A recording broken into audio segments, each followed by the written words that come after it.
गांव के खेतों में सूरज रोज सूर्योदय से पहले जाग जाता था। समर्पण और परिश्रम के साथ अपने दिन की शुरुआत करता था।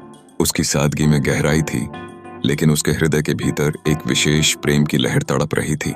एक दिन सूरज के जीवन में एक नया रंग भरा जब अंशिका गांव में आई।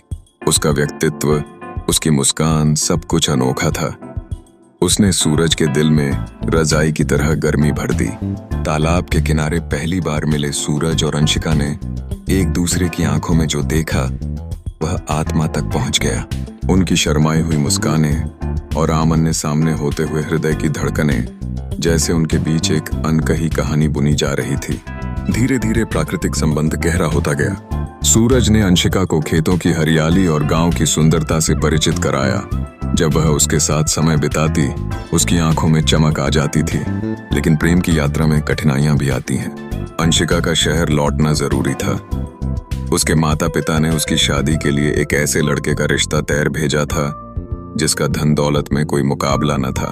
सूरज का दिल टूट गया, लेकिन उसने हार नहीं मानी। उसने अंशिका के सामने अपने जज्बात रखे, एक सच्चा प्रेम जिससे उसका दिल और भी मजबूती से धड़क उठा। अंशिका ने अपने माता पिता की बातों पर गौर किया और समझा कि वास्तविक प्रेम धन से ज्यादा महत्वपूर्ण है। उसकी आंखों में आंसू थे, लेकिन साथ ही एक नई ऊर्जा भी। उसने फैसला लिया कि वह सूरज के साथ रहेगी, जहां प्रेम, विश्वास और आत्मीयता का गहरा बंधन है। गांव की एक सादगी भरी शादी में सूरज और अंशिका ने विवाह किया। गांव वालों ने मिलकर उन्हें आशीर्वाद दिया। यह शादी एक विशेष अवसर थी, जहां आनंद और उत्सव का माहौल था।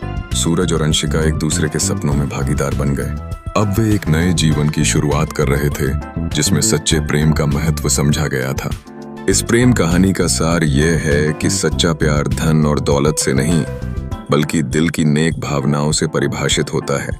जब एक साथी दूसरे की आत्मा को समझता है, तो प्यार की गहराई निराली होती है, और यह अक्सर उन साधारण क्षणों में होता है जो जीवन को संजीवनी देते हैं।